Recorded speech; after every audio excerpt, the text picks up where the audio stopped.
You know when you get home from work and that conversation from earlier that day gets stuck in your mind, you keep replaying it over and over, or when you close your laptop, the stress from work and that never-ending to-do list stays open in your mind? These might be the first signs of burnout, and some people call it drifting. I like to call it floating, and it's when you go through your whole day without ever actually landing anywhere. Most people think that they need better boundaries, willpower, or a morning routine. But what might actually help you is simpler than that. What I'm talking about is learning how to arrive. I recently talked about how that pause or gap between the sensations in your body that you get after having a trigger happen and reacting, that pause or that gap is where you can actually change your patterns. This is where you reprogram yourself. Instead of reacting automatically, you choose differently. This is where you start to become the person that you're hoping to be. You grow into this new person. In this video, I want to talk about how that pause exists in the external world, just like it does in that internal world that we've been talking about. So externally, it's that pause that exists between the tasks that you're completing, between the spaces that you're showing up in, and between the roles that you show up as. And just like that mental pause, we blow right past these moments all the time without even noticing. We go from task to task and role to role, place to place without pausing. We never fully arrive. We don't even give our system the signal that one thing is ended and another thing is about to begin. See, these transitions are where most people lose themselves. It's not because they're doing something wrong, but it's because they're not giving themselves that space to actually land, to actually arrive. If you're already doing everything, you don't need more discipline. What you need is an anchor for transitions. So what I'm going to talk to you today about is simple and repeatable, and it's not something that you need to do all day long. So here's how this works. You want to find one transition that you have every day. And this could be when you open your laptop to work. It could be when you get into the car to drop your kids off from school or to go to work. It can be when you're about to go into the house after work or from doing whatever it is that you do during the day. You could even do it right before bed. All you need is one transition. And once you get to that place, you want to stop. You want to stop for 10 to 20 seconds. Ideally, the longer the better. But if you only have 10 seconds, we want to stop for 10 seconds. And while you're stopped, you want to notice one sensation in your body. Not your to-do list, not your random thoughts, but the sensation in your body. Are your shoulders tight? Are your hands clenched? Is your jaw tight? Does your tongue touch the roof of your mouth? Are your feet, how do they feel touching the ground? How fast are you breathing? We're not trying to fix anything. We're just noticing. We're just checking in with ourselves. And then you want to ask yourself, what do I need to bring to the next moment? Maybe you need to bring more focus. Maybe you need to bring some gentleness or calmness. Whatever it is, you just want to notice the sensation and then ask, what do you need to bring? So we're equipping ourselves to prepare for the next thing, the next task, the next event, the next role you're going to show up and play. That's it. It takes 10 seconds of your day. You want to stop. You want to ask, what are the sensations? And then we want to ask, what do I need to bring to the next moment? You get to choose that, how you want to show up. This is about coming back to center and dropping your anchor in. When you anchor yourself, your system stops feeling like it's free falling all day long. Now, if we want to get into the science of this, psychologically, it is very important to do this. Dr. Stephen Forges coined a term called neuroception.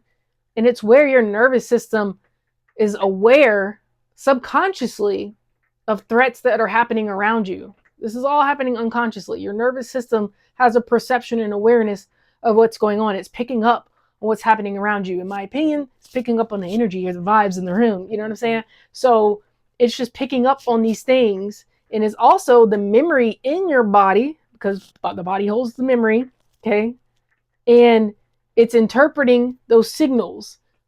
And it's telling your body, this is all subconsciously and automatic, whether it needs to go into a defensive mode or you can be more in the parasympathetic, so where we can be more relaxed and calm. So when you move from task to task without actually anchoring in, your nervous system never gets the signal of the new context, that you've gone to a new place and you're doing new things. Dr. Forges calls this mobilization. It's where your nervous system never gets that chance to pause and relax, and so it's ready to go. It's always ready to act. It's on guard at all times. It's just constantly going.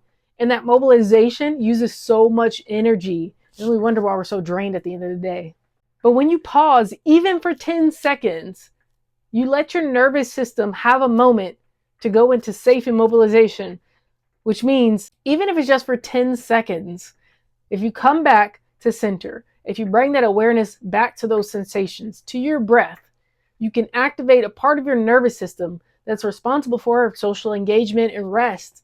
Research does show that brief moments of awareness will help you regulate your sympathetic nervous system and switch out of those defensive modes, the fight or flight, freeze or fawn.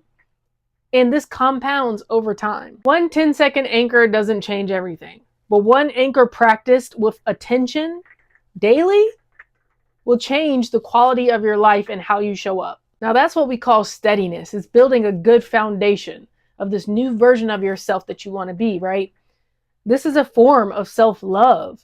And we're not self-sabotaging anymore by reacting to everything, by jumping from one thing to the other and burning ourselves out, feeling exhausted. This is learning how to trust yourself again. This is making logical decisions over emotional ones. And I've relied on this through so many changes in my life. And trust me, I'm the queen of pivoting in life and changing. It keeps me from dragging weight from one moment to the next. I'm talking about that emotional weight and that mental weight. I don't do this perfectly. And some days I'm halfway through another task before I realize that I haven't anchored in. And that's okay. But on the days that I do remember, it feels different. You notice a difference. It feels steadier. I feel more myself. I feel like I can and I am becoming this new version of myself. I'm being consistent with that version that I see for myself. I'm showing up as that. On days that I don't, I notice it as well. Easily triggered, responding, emotional, feeling more weight and heavier. This is what I'm inviting you to do. It's small. It's not some big overhaul of your day or giving you a whole routine to track hour by hour. It's one transition, one anchor for 10 seconds, one time a day. Then I want you to notice. I want you to notice what it feels like to give that space. I want you to notice what it feels like to arrive instead of crashing or crashing out.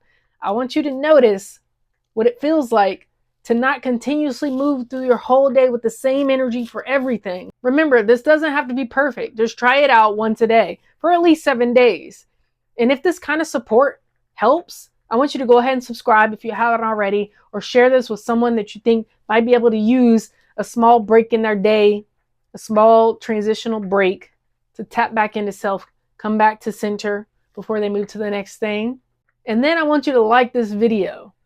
And before you move to the next thing, I want you to pause, tap in to yourself, feel your feet on the ground, and know that you've done something today that your future self will be proud of. And that's how you stay with yourself throughout change. So try this out this week. Let me know how it helps. And until next time, smile, breathe, and don't forget to stop, pause, and anchor in.